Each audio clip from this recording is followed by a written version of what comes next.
আজকের এই মঞ্চে ডাকছি শ্রদ্ধা শিউলি পাল মহোদয়কে সম্মানিত করছেন আমাদের সংস্থার মাননীয় সায়ন্তন দত্ত উদ্যোগে আজকে এই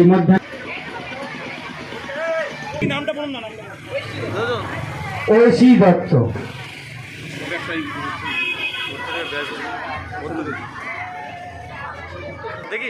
তাদেরকে সম্মানিত করতে পেরে মানুষ